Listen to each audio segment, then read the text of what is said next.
নমস্কার বন্ধুরা, আপনাদের আরও একবার স্বাগত জানাই পাবলিক ভিউ কলকাতাতে। এই ভিডিওটাতে বন্ধুরা এআইএফএফ এর মুখের কালো পর্দা খুলব। যেমন এআইএফএফ যে প্রতিশ্রুতিগুলো আবার দিয়েছে গতকাল মিটিংয়ের পর, সেইগুলো আদেও কি পালন করা হবে?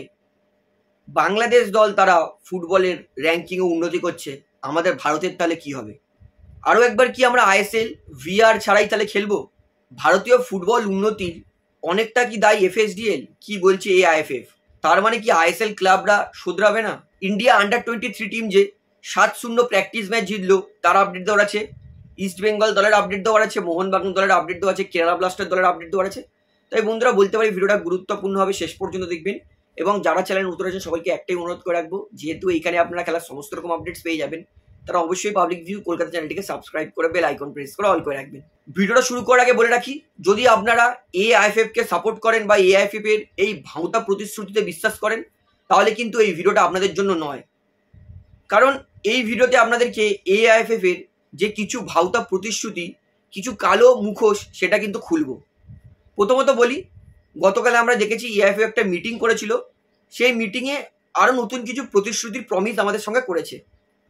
তো সেই সমস্ত প্রমিসের থেকে আগে বলি, যেই প্রমিসগুলো তিনি এর আগে করেছিলেন সেইগুলো তিনি পালন করেনি। প্রথমত ভিআর লাইট, অনেক বছর ধরে শুনছি, প্রায় 3টে সিজন হয়ে গেল শুনছি যে ভিআর আসবে, কিন্তু আজ পর্যন্ত ভিআর ছাড়ুন ভিআর এর ভি পর্যন্ত দেখতে পাইনি। প্রথম প্রতিশ্রুতি। দ্বিতীয় প্রতিশ্রুতি, পিরলিগুই কলিনাকে নিয়ে আসবে আমাদের এআইএফএফ এর হেড রেফারির জন্য, মানে তার আন্ডারে সমস্ত ভারতের রেফারিরা শিখবে।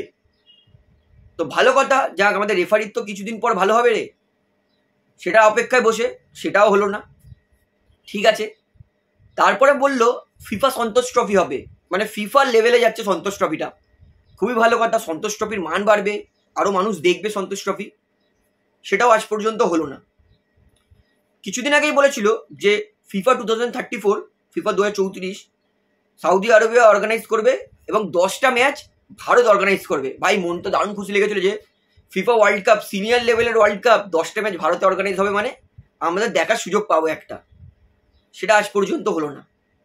অর্থাৎ এআইএফএফ এর প্রমিস, প্রতিশ্রুতি আর একটা গার্লফ্রেন্ডের প্রমিস, প্রতিশ্রুতি একই রকম, কোনোদিন ফুলফিল হয় না।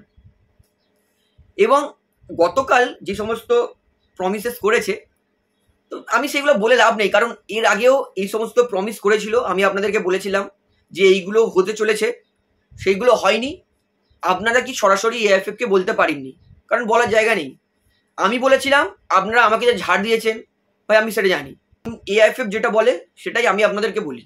তাই আমি ডিসাইড করেছি যে নতুন প্রতিশ্রুতি যেগুলো হয়েছে সেইগুলো বলবো না, তবুও দু একটা বলে রাখি। তিনি বলেছেন যে মানে ভারতীয় ফুটবল যে হারছে তার দায় কেউ নিতে চাইছে না। বলছে ভারতীয় ফুটবল যার সব থেকে মানে উইকনেস, সেটা হচ্ছে ভারতের কাছে পর্যাপ্ত স্ট্রাইকার নেই, এবং এআইএফএফ কোনো হস্তক্ষেপ করতে পারবে না যে আইএসএল এ বেশি ভারতীয় স্ট্রাইকার খেলানো হোক। এটা স্টেক হোল্ডারদের ডিসিশন, মানে এফএসডিএল এর কথা বলছি। তো আমি একটাই কথা বলবো, আমাদের এআইএফএফ কি এতটাই পঙ্গু যে নিজের একটা টপ টায়ার লিগ চালু করতে পারছে না? আই লিগটাকে আবার টপ টায়ার লিগ চালু করুক না। যেরকম ব্র্যান্ডিং যেরকম চলছে আমাদের আইএসএল এর জন্য, সেম ব্র্যান্ডিং আই লিগে করুক, মানুষ আই লিগ দেখবে। একটা ভালো টেলিকাস্ট করুক, মানুষ আই লিগ দেখবে। মোহনবাগান, ইস্ট বেঙ্গল আই লিগে গেলে আবার মানুষ আই লিগ দেখবে।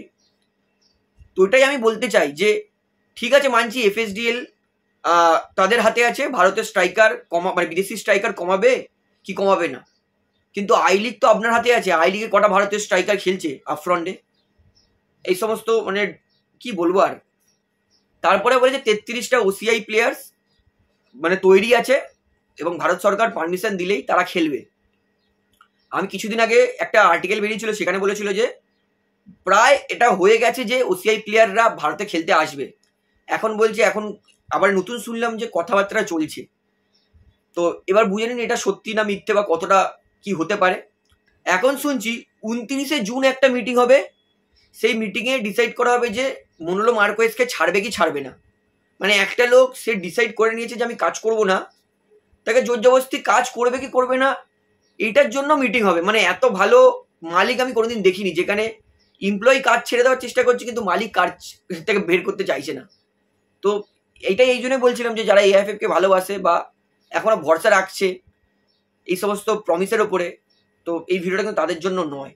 তো আমি চাইবো যে এই সমস্ত মানে কালো কুকীর্তি আপনারা ভিডিওটা শেয়ার করে সবাইকে জানান এবং সবাইকে অ্যাওয়্যার করুন যে এই সমস্ত ফেক প্রমিসে বিশ্বাস করার থেকে ভিডিওটা শেয়ার করে প্রতিবাদ করুন, যাতে রাইট মানুষ সঠিক জায়গায় কাজটা করে।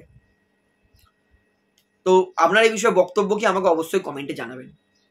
তাহলে বন্ধুরা এইবারে তার পরের আপডেট যেটা হচ্ছে ভারতের আন্ডার-23 টিম, তার উপর আমার পুরোপুরি ভরসা আছে যে এই আন্ডার-23 টিম বিবিয়ানো ফার্নান্ডেসের আন্ডারে ভালো ফলাফল করবে।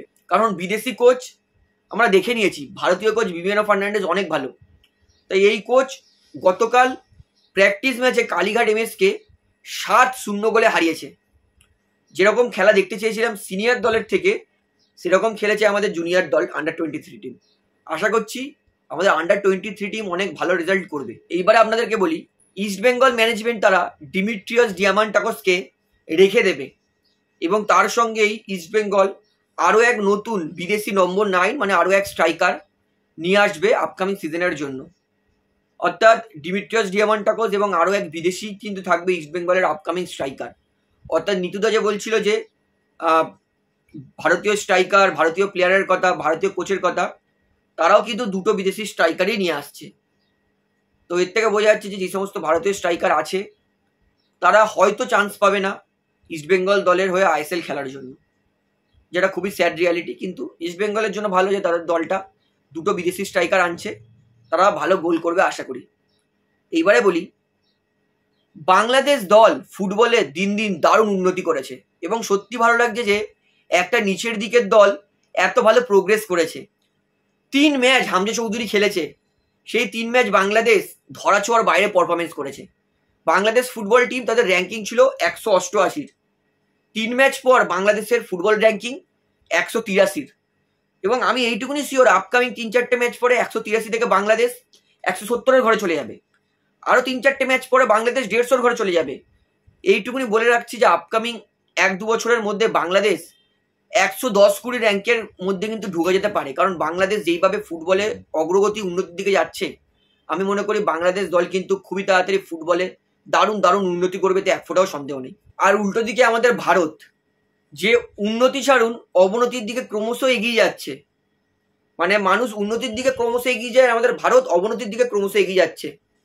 97 র্যাঙ্ক, ভাবলাম যে যাক এবার 97 থেকে হয়তো আমরা 80-র ঘরে ঢুকবো, কিন্তু আমরা 97 ঘর থেকে প্রথমে গেলাম 105, তারপরে 110, এখন আবার 127, আবার এখন 133। মানে যেখানে বাংলাদেশ এত ভালো করছে সেখানে আমাদের ইন্ডিয়া ফুটবল টিম মানে হেগে ডালবড়া ভাজছে। একটা পিআইওএস প্লেয়ার, ওসিআই প্লেয়ার আনতে আমাদের মানে কালঘাম ছুটে যাচ্ছে, সেখানে বাংলাদেশ দারুণ উন্নতি করেছে, ওসিআই পিআইওএস প্লেয়ার নিয়েছে। বাংলাদেশ দলের থেকে কিন্তু আমাদের ফুটবল, ভারতীয় ফুটবলকে শেখা উচিত। এবং এই দিনও হয়তো আমরা দেখতে পারবো যে বাংলাদেশ আমাদের ভারতীয় ফুটবল র্যাঙ্কের থেকে এগিয়ে যাচ্ছে। এমন দিনও আসতে পারে যে বাংলাদেশ হয়তো 100-র ঘরে ঢুকে গেছে, আমরা 150-র ঘরে চলে গেছি। যদি এখন থেকে আমরা উঠে না বসি, এখন যদি ভারতীয় ফুটবল উঠে না বসে, তাহলে বাংলাদেশও হয়তো একসময় ভারতীয় দলকে গোয়ারান হারাবে এবং সেটাও আমাদেরকে দেখতে হবে এবং আমাকে সেই ম্যাচেরও রিভিউ দিতে হবে। এর থেকে দুরবস্থার বা দুঃখজনক জিনিস কিছু আছে বলে তো আমি মনে করি না। তো যাই হোক, বাংলাদেশ দলের জন্য ভালো লাগছে যে তারা এত উন্নতি করছে, কিন্তু ইন্ডিয়ান দল যে কবে উন্নতি করবে সেটা এবং সত্যি এবং ভাবার মানে ভাবনা চিন্তার বাইরে বেরিয়ে যাচ্ছে। তো এই বিষয়ে আপনার ধারণা কি সেটা আমাকে অবশ্যই কমেন্টে জানাবেন। তাহলে বন্ধুরা এইবারে বলি, কেরালা ব্লাস্টার যতদূর শুনেছি তারা মোহনবাগান দলের গোলকিপার আর্স আনোয়ার শেখ তাকে আপকামিং সিজনে গোলকিপার হিসেবে নিতে চলেছে। আর্স শেখ মোহনবাগান দলের জন্য গোনাগুনতি কিছু ম্যাচে সুযোগ পেয়েছিলেন এবং সেই ম্যাচে কিন্তু যথেষ্ট ভালো পারফরমেন্স করেছিলেন। ধীরাজের থেকে কিন্তু যথেষ্ট প্রভাবিত করেছেন আর্স শেখ। তো সেই আর্স শেখ তরুণ গোলকিপারকে কিন্তু কেরালা ব্লাস্টার নিচ্ছে। আশা করবো আর্স তিনি কেরালা ব্লাস্টারের হয়ে ভালো গোলকিপিং করবেন। তাহলে বন্ধুরা এই ভিডিওতে এতটাই বলার ছিল, আশা করি সমস্ত আপনারা বুঝতে পেরেছেন। তো ভিডিওটা এখানে শেষ করছি। ভিডিওটি ভালো লাগলে অবশ্যই লাইক করুন, কমেন্ট করুন, শেয়ার করুন এবং চ্যানেল নতুন সবাইকে অ্যাক্টিভ অনুরোধ করে রাখবো, যেহেতু এখানে আপনারা খেলার সমস্ত রকম আপডেটস পেয়ে যাবেন। তারা অবশ্যই পাবলিক ভিউ করে চ্যানেলটিকে সাবস্ক্রাইব করে বেল আইকন প্রেস করে অল করে রাখবেন। ধন্যবাদ।